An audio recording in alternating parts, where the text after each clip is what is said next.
Quoi de mieux pour commencer une vidéo que montrer la mignonnerie, la plus belle créature du monde entier. Oh oui, c'est toi mon bébé. Hello tous les kittens, hello à tous. Merci beaucoup encore une fois d'être connectés à ma chaîne. J'espère que vous avez passé de bonnes vacances malgré tout ce qui se passe en ce moment dans le monde. Et j'espère aussi que vous avez passé une super rentrée, même si c'est jamais super facile et joyeux de retourner au boulot ou en cours ou peu importe. En tout cas, je voulais vraiment tous vous remercier parce que c'est vrai que pour les premières vidéos de ma chaîne, j'ai eu que des retours positifs. Franchement, vous m'avez tous envoyé des messages, vous avez tous été trop sympas. Et j'avoue que ça fait plaisir et que ça fait du bien, on en a besoin. Et voilà, encore une fois, merci à tous, c'est trop bien. Je suis trop contente de faire ces vidéos et j'espère qu'on va continuer ensemble et que à chaque fois, vous allez de plus en plus kiffer.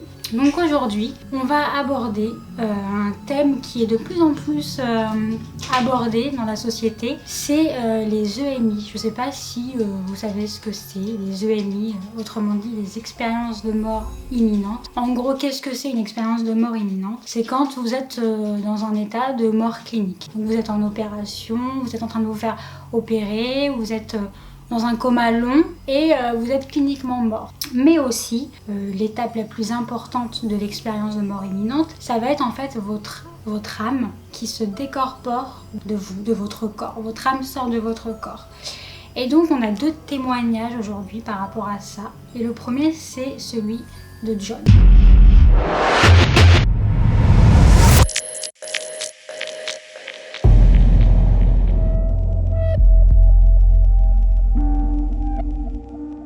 John, c'est un homme aujourd'hui qui a une cinquantaine d'années, mais il nous raconte que ça s'est passé quand il avait à peu près 20 ans. Donc John, il était dans l'armée, il est américain, et à 21 ans à peu près, donc dans l'armée, il s'est pris une balle de fusil en plein dans la poitrine. Horrible, je sais même pas comment il a fait pour survivre, mais il a dû bien évidemment se faire opérer. Mais il va raconter que ce qui va vraiment le marquer, c'est pas tant que ça l'opération, c'est pas tant que ça de s'être pris une balle de fusil en plein dans la poitrine, mais plutôt ce qui s'est passé pendant l'opération. Donc John, il va raconter que ce fameux jour, le jour de l'opération, il va se sentir flotter dans la salle d'opération. Il va sentir voilà son corps, son âme flotter. Il dit qu'il est dans une salle d'opération, qu'il voit des chirurgiens d'en haut, il voit un corps, mais il va pas savoir que le corps c'est lui. Tellement qu'en fait la décorporation elle est forte. Pour lui, il est complètement dissocié de son corps.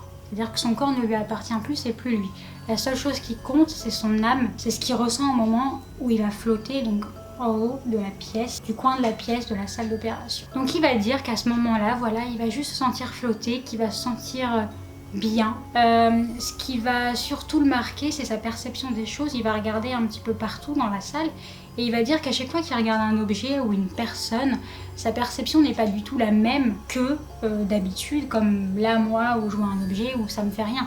Lui il va dire que vraiment tout est décuplé, qu'il va ressentir vraiment de fortes choses, des émotions très fortes, mais toujours dans le positif. Toujours c'est trop bien. Alors dès qu'il voit un truc, il est complètement émerveillé. Il va voir un scalpel, il est complètement émerveillé, alors que tu vois un scalpel, normalement surtout quand c'est toi qui te fais opérer, t'es pas émerveillé. Donc lui il est émerveillé pour tout. Et il dit aussi qu'il peut regarder à gauche, à droite, en haut et en bas en même temps, c'est-à-dire qu'il a une vue à 360 degrés. Et même un des trucs les plus incroyables, parce qu'il va se passer tellement de choses, un des trucs les plus incroyables, c'est que il dit qu'il va pouvoir savoir que les chirurgiens, donc le chirurgien et son assistante, qui vont penser avant même de le dire. Et il va voir aussi, au moment où il se fait opérer, une altercation entre le chirurgien et son assistante. Retenez bien ce petit passage. Il va voir son chirurgien et son assistante s'embrouiller pendant qu'il se fait opérer. Il dit aussi qu'il peut traverser les murs. Pour lui, il n'y a plus rien n'est solide. Il peut tout traverser, il peut se promener dans l'hôpital et tout. Enfin, vraiment, il peut tout faire. Et à un moment donné, il va voir une espèce de lumière blanche complètement éblouissante, un truc vraiment un blanc incroyable, immaculé, et qui va se sentir aspiré par cette lumière. Et il dit qu'au moment où il se fait aspirer et qu'il rentre dans cette espèce de tunnel de lumière blanche, il va ressentir un bien-être, mais un truc de fou comme il s'est jamais senti de sa vie. Un bien-être incroyable et qui va même pouvoir communiquer avec cette lumière. Pas par la parole, parce que la lumière ne parle pas, mais je sais pas, il n'arrive pas à expliquer comment, mais il arrive à communiquer avec cette lumière. Ils arrivent à, je sais pas, à se faire ressentir des choses, mais vraiment de très belles choses. Et au moment donc où il est dans cet état de plénitude et de bonheur avec cette lumière, il va sentir son âme redescendre petit à petit.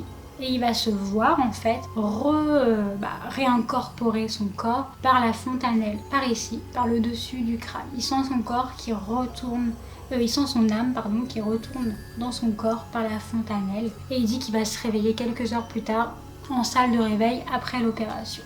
Donc après l'opération, il se souvient de tout. Il a exactement tous les détails en tête de ce qui s'est passé. Et lui, il sait très bien que c'était pas l'opération, que c'était pas les effets de la morphine ou je sais pas quoi, l'anesthésie. Non, il sait qu'il a vraiment vécu ça. Il le ressent parce que de toute façon, il se sent psychologiquement, mentalement, il se sent changé. Donc, il va décider d'en parler au chirurgien juste après, quelques jours après, parce qu'il revoit le chirurgien. Il va décider de lui en parler. Et le chirurgien, bien évidemment, il va lui dire, écoutez, voilà, c'est l'anesthésie, ou vous avez dû rêver, c'est rien. Et là, John, il va dire, ok, si j'ai rêvé, dites-moi que vous n'avez pas eu une altercation avec votre assistante ce jour-là. Et là, il va décrire que le chirurgien, il devient pâle de la mort, et qu'il est choqué. Et là, il va lui dire, ouais, c'est vrai, j'ai eu une altercation avec mon assistante ce jour-là, comment vous savez? Et là, John, il lui explique tout simplement, j'étais là, j'étais au-dessus de vous, je flottais, je vous ai vu. D'ailleurs, c'est pas cool, l'altercation pendant que je me fais opérer, c'est un peu flippant. Bref, donc, il va expliquer qu'il il a tout vu, le chirurgien va quand même un petit peu le croire, forcément, parce qu'il lui donne des détails trop précis. Quand on est en salle d'opération, on est endormi, on sait très bien que s'il a vu ou entendu des trucs, c'est chelou, quoi. Donc le chirurgien va un petit peu le croire, et voilà, et John, après tout ça, il va expliquer que sa vie, elle a complètement changé, sa vision de la vie, comment il se comporte avec les gens. Il dit que après tout ça, tout est décuplé, en fait, chez lui au niveau de ses émotions. Voilà, il aime beaucoup plus fort, il ressent beaucoup plus de joie, il se sent vraiment mieux dans sa vie, il se sent plus apaisé qu'avant. Donc en gros, cette expérience l'a changé totalement. Et forcément, on se pose des questions sur... on s'est toujours dit, qu'est-ce qu'il y a après la vie? Est-ce qu'il y a quelque chose quand on meurt? Est-ce qu'on va quelque part? Est-ce qu'on est juste endormi? On se pose des questions. Peut-être que tout simplement, c'était pas son heure à John. Mais on aimerait bien connaître ce sentiment de plénitude et de bonheur intense, même si bien évidemment, c'est un rapport à la mort et que ça fait flipper. Et pour donc notre deuxième témoignage, ce sera le témoignage d'une femme qui s'appelle Sophie.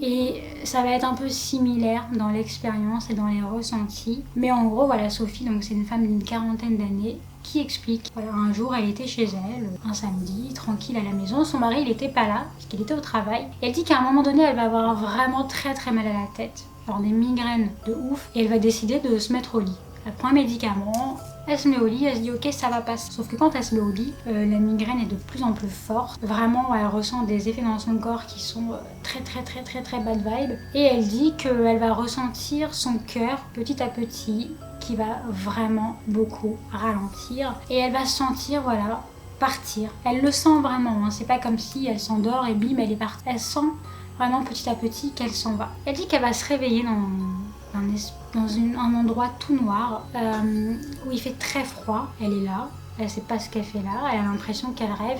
Et d'un coup, bim, elle se fait aspirer pareil par une lumière, un tunnel tout blanc, blanc immaculé. Et pareil que John, en fait, une fois qu'elle est dans ce tunnel blanc et qu'elle est transportée vers on ne sait pas où, elle dit tout ce qu'elle ressent, elle a pas peur, elle est pas stressée, elle se demande pas ce qu'elle fait là, elle est juste bien. Elle se laisse emporter par la lumière, elle est juste bien. Et du coup, elle va se retrouver dans un espèce de... une salle de cinéma, plutôt une salle de théâtre. Elle dit qu'il y a un grand écran devant elle avec plein de personnes qui sont là autour, qui la regardent. Elle dit que c'est des personnes parce qu'elle voit des silhouettes, mais elle n'arrive pas à voir des visages, elle n'arrive pas à voir si c'est des femmes ou des hommes. Elle dit qu'elle voit juste des silhouettes et que les silhouettes sont bleues. Et elle dit qu'à un moment donné, cet écran donc noir qui est devant elle va s'allumer et elle va voir comme sa vie défiler sur cet écran. Elle va voir les événements principaux de sa vie défiler sur cet écran. Et ensuite, elle dit qu'elle va voir des images terribles. Elle va voir des images internationales, un peu de tous les pays du monde. Elle va voir des guerres, elle va voir des maladies, elle va voir le réchauffement climatique, enfin tous les trucs un peu dégueulasses qui se passent aujourd'hui dans notre société. Elle va les voir sur cet écran. Et l'écran, comme ça, d'un coup, il s'éteint. Et là, elle entend donc ces espèces de silhouettes, ces espèces de personnages tout bleus qui vont éclater de rire, qui vont être morts de rire. Et elle dit en fait, elle va les entendre. Elle va entendre quand même ce qu'ils vont dire. Et ils vont dire des trucs du genre c'est de votre faute, vous n'avez jamais fait attention, des trucs comme ça. Bon, elle se dit c'est quand même bizarre, je viens de voir un truc hyper glauque sur un écran. Et finalement, il y en a un qui va lui parler, qui va lui dire simplement que la planète est en train de mourir, la Terre est en train de mourir, mais qu'elle ne sera pas sacrifiée à cause de l'égoïsme des êtres humains. Et il lui dit que, en gros, on sait pas ce que c'est, ces espèces de petits bonhommes, ça se trouve c'est des espèces d'extraterrestres, on n'en sait rien. Et ils vont lui dire en gros, on va pas sacrifier la Terre pour vous, mais vous serez complètement éradiqués par des guerres, par des virus, par le réchauffement climatique. Cette histoire, elle l'a racontée il y a 10 ans, donc c'est un peu flippant d'entendre ça aujourd'hui, sachant tout ce qui se passe. Voilà, le réchauffement climatique, les feux tous les ans en Californie, maintenant le Covid, enfin toutes les guerres dans le monde, voilà, c'est un peu flippant, mais bon. Et du coup, voilà ce qu'ils vont lui dire. Et bim, elle va se réveiller dans son lit. Donc comme quand elle s'était endormie. Elle se réveille complètement paralysée. Elle dit qu'elle n'arrive pas tout de suite à bouger les jambes, qu'elle n'arrive pas à bouger ses membres. Et que peut-être 10 minutes après, il y a son mari qui va arriver. Elle a toujours très mal à la tête. Son mari va arriver, il va la retrouver comme ça dans le lit. Et en fait, elle dit qu'au moment où son mari arrive, il va la décrire comme très très très pâle, limite un peu bleue. Voilà, une sale couleur qu'elle ne devrait pas avoir. Bien sûr, après, ils ont été consultés. Et en fait, le médecin lui aurait dit que pendant à peu près 1 minute 30, elle aurait été en état de mort clinique. Donc le moment où elle a voyagé dans ces endroits un peu chelous, c'est le moment où elle aurait été en état de mort clinique. Donc elle aurait donc fait une expérience de mort imminente. Et pareil que John, elle va dire qu'après cette expérience qui l'a marquée, qui la bouleversera, elle dit que tout a changé dans sa vie. Elle a une vision complètement différente, que maintenant elle fait attention à tout, par rapport à rien que à la planète, elle est devenue écolo, qu'elle fait attention, qu'elle aime sa famille, elle aime toujours autant sa famille, mais elle fait beaucoup plus d'efforts pour les voir, que quand elle rencontre des gens, elle veut vraiment les connaître, qu'elle fait attention, elle fait plus attention aux gens. Tout s'est décuplé, toutes ses émotions se sont décuplées comme avec John. Donc en gros, ce qu'on peut retenir, c'est que à chaque fois qu'une personne fait une expérience de mort imminente, il y a toujours quelque chose de changé en elle. Il y en a même qui disent, des témoignages, j'en ai lu genre beaucoup, mais il y en a plein qui disent qu'après ils vont même se réveiller avec un talent qu'ils n'avaient pas. Comme par exemple, il y en a un, il s'est réveillé, il savait faire du piano, alors qu'il avait jamais touché un piano de sa vie, des trucs comme ça. Donc c'est complètement incroyable, clairement ça te change la vie quoi. Mais bon, pour moi le principal truc c'est de se dire, est-ce que ça nous laisse imaginer ce qu'il pourrait y avoir, parce que bien évidemment tous y ressentent la même chose, c'est ce sentiment de plénitude, de bonheur incroyable une fois qu'ils sont décorporés. Donc clairement ça nous fait bien sûr réfléchir au fait que c'est notre corps qui prend tous les sales trucs, les maladies, le stress, les angoisses de la vie quotidienne, mais une fois qu'on n'est plus dans ce corps, on se sent super bien. Apparemment, si on écoute ce qu'ils disent et qu'on les croit, ce serait ça. Après la question qui reste, c'est eux c'était pas leur heure, ils sont revenus dans leur corps. Et si c'est vraiment ton heure, mais où va ton âme ? Est-ce que, pour ceux qui croient à la réincarnation, est-ce que tu réincarnes en quelque chose ? Est-ce que tu vas ailleurs ? On ne sait pas. Mais en tout cas, on a toujours le droit d'imaginer et quelque chose qui nous rassure, bien évidemment. Moi, j'ai envie de croire qu'il se passe quelque chose après. Soit on va au ciel et on fait attention aux gens, on retrouve les gens qu'on aime, ou soit tout simplement, on est réincarné en quelque chose. En tout cas, c'était la vidéo sur l'expérience de mort imminente. J'espère que vous avez aimé. Je pense sans doute que vous en aviez déjà entendu parler parce que c'est hyper connu. Et vous pouvez voir sur internet, il y a énormément de témoignages là-dessus. Donc n'hésitez pas à aller voir. Et n'hésitez pas surtout à me faire des retours dans les commentaires ou sur la petite boîte mail que vous verrez dans la description. Si vous avez des expériences similaires, je me ferai un plaisir d'en parler si vous voulez. Et encore une fois, merci à tous de regarder les vidéos et je vous dis à très bientôt pour une nouvelle vidéo.